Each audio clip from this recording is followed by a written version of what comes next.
Hey, good morning, everybody. Sorry I'm a few minutes late here. Happy Sunday. Got the extra hour of sleep here. And you know what? I don't know if I'm going to be able to recover from this baseball game last night. I hate being Captain Obvious here and just recapping everything that everybody else saw yesterday, but I got to get a couple minutes off here with the Dodgers and what they did last night because, you know what? As Otani was on deck in the ninth inning, it just felt like I guess this is how the World Series is going to end, or Otani's going to have to keep it going because there's, the Dodgers got Muncy's home run in the eighth, which made it so Otani can bet. And sure enough, he's on deck. You get two strikes to Rojas, and he hits a home run that is just utterly shocking, absolutely shocking. And it feels great as an Orioles fan to watch Hoffman blow the game. But I can't pretend not to feel a little bit bad for the Blue Jays fans last night. That was my number one takeaway outside of the game is like, what an excruciating loss. I don't know if there's a worse loss to be at a game. The Blue Jays had so many chances to win the game after that happened that, I mean, just going through it feels like, I don't know. I'm like running out of words. So anyway, Muncy hits the home run and then Hoffman gets out of it and gets Otani, and we go to the bottom of the ninth. And the fact that Yamamoto is going to come out there and pitch just shows you like how amazing he really is, because Blake Snell's on the mound and Blake Snell got squeezed a little bit in the zone, doesn't get the call. Next thing you know, we're going to bring in Yamamoto to try to close this out. And then he plunks him. And now he got the bases loaded and he plunks like bases loaded, one out. And then of course it's Rojas. Like, I don't know what his karma is or what he's been doing with his life, but man, he banks some really good karma, because that's got to be the best night of a average, baseball player, average athlete.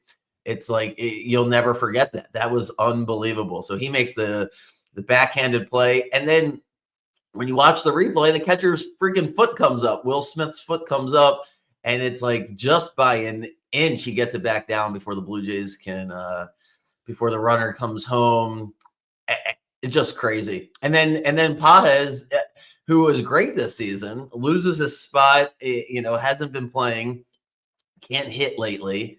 And then Dave Roberts just presses every button. Talk about good karma, from the Red Sox days where he's stealing second to now three-time manager, World Series manager. And he puts in the backup center fielder, Pages, to play defense. And he just runs over who's my favorite player that's not that has no connection to the Orioles, is Kiki Hernandez. I just absolutely love this guy. He makes the game-saving play in Game 6, which was just epic. And he's about to catch the ball. There's no doubt in my mind that he'll catch that ball, but Pages is like, no, I can get it with my backhand, so you don't have to Willie Mays it, and I'm just going to run you over. And he just makes the catch and forgets to check on him for a minute. And then Hernandez, I think, is going to win the game. The fucking Sir Anthony Dominguez, talk about drama. He's got, oh my goodness gracious, like the bases loaded and two outs, and Hernandez hits this weak dribbler, and the look on his face when he's not able to get to first base in time to give the Dodgers the lead was just unbelievable. Like, he just couldn't quite get there. And God, it just, it's just amazing. It really is. Like, that's why sports are the best, because Will Smith hits the home run in the following inning and he just crushes it. And he's yelling at the ball to get over as he's running around. And he's then the first person after the game who's like, please don't make me the MVP, in case you were thinking about it. It's definitely Yamamoto, as Yamamoto comes back out and closes it out in just unbelievable. I mean, you really can't make this up. The Blue Jays, just the heartbreak there is just out of this world. Absolutely devastating for the Blue Jays. They can't get over the hump. And the Dodgers, like on that last broken bat, like the bat breaks and the ball just bounces absolutely perfectly to Mookie Betts. Like, it just, you really can't make it up. I mean, when you get a broken bat like that, we should get a tie game out of it. But of course, it's going to be the slowest guy on the team running the first base, and Kirk just can't get there. And the ball bounces exactly where Betts needs it to get the running start on the slow dribbler those balls very typically don't typically turn into double plays. So it's just unbelievable. And Vlad hits the double. First of all, that double that he hit on that 3-2 pitch off Yamamoto is one of the best hits I've ever seen in my life. I don't know how he did that. Willed that ball for a double.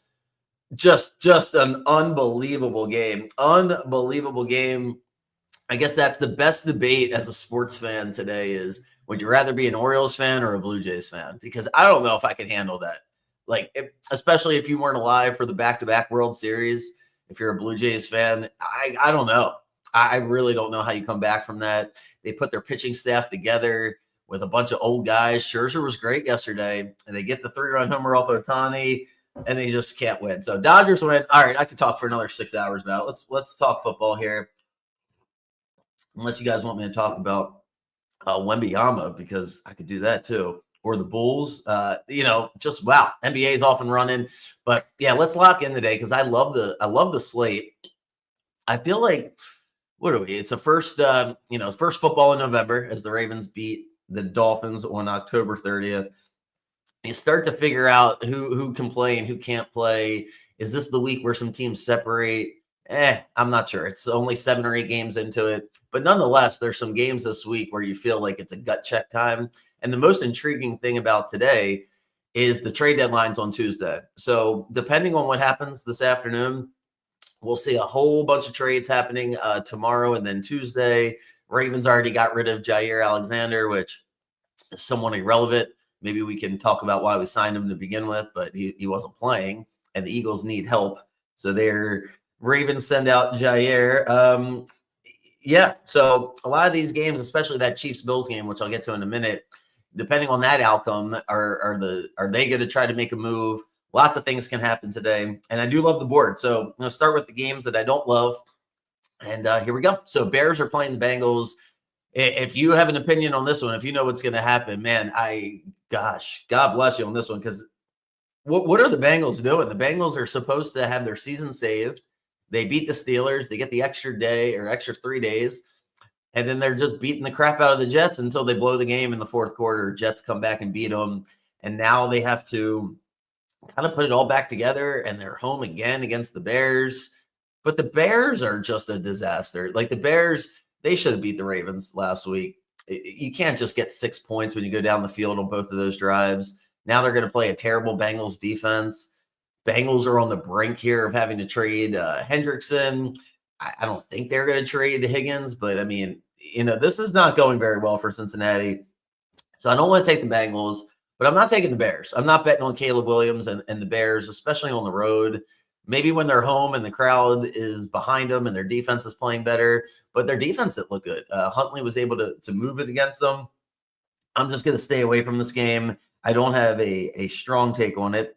Same thing with the Panthers and Packers, because if I bet the Panthers, there's no way they can cover. If I take the Packers, Panthers will probably win the game. So I'll just watch, and we'll see what happens here, because the Packers probably played their best half of football last time we saw them in that second half against the Steelers. They play like that.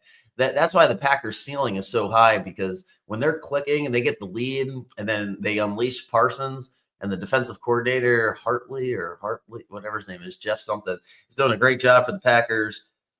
It's just the typical letdown game. It's hard to get up for every single game. It's a 1:00 start. You're home against the Panthers. Panthers get their ass kicked last week.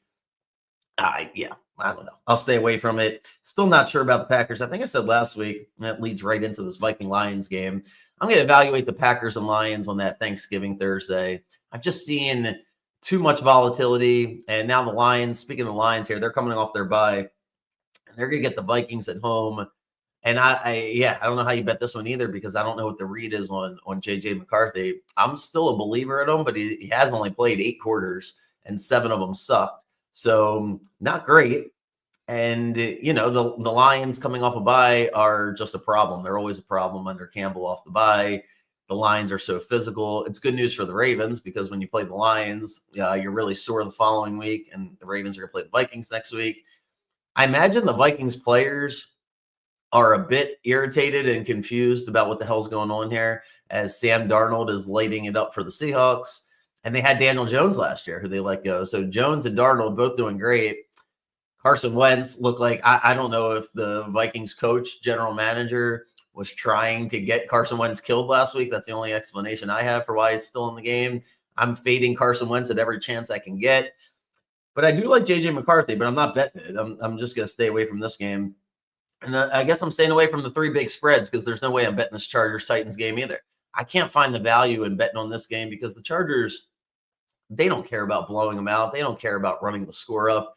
Greg Roman they're just going to pound the rock, try not to make any mistakes, and just get out of there with the win. It's just that simple. And the Titans, who knows? Who really knows what is going on in Tennessee as they continue to be a dumpster fire? Thought they would play better last week because they're happy to not have the coach. Not so much. Titans, I'm not betting that game. So those are the 3 games I'm staying away from at 1 o'clock. And here we go, party time. Let's see if we can make some money today. And I do love the board, so I'm gonna start with the Niners.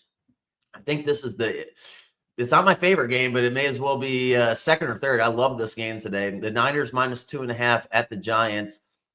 The only thing I don't like is that the Niners went to Houston last week, which is a time difference. Now they got to do the same thing again. And their defense was on the field the whole game last week against the Texans. But it just doesn't matter. I know Mac is going to play. This Giants team it's too much now. It gets to a breaking point where you can only handle too many body blows. And I think the Giants are finished. I think they might have to get rid of Dable in the middle of the season. There's news coming out with the defensive tackle, Dexter Lawrence, who's not playing very well. The Giants' run defense is going to have a really, really tough time today. And the Niners are just going to Shanahan them to death. Short passes, some play action. The number's pretty high, 48.5.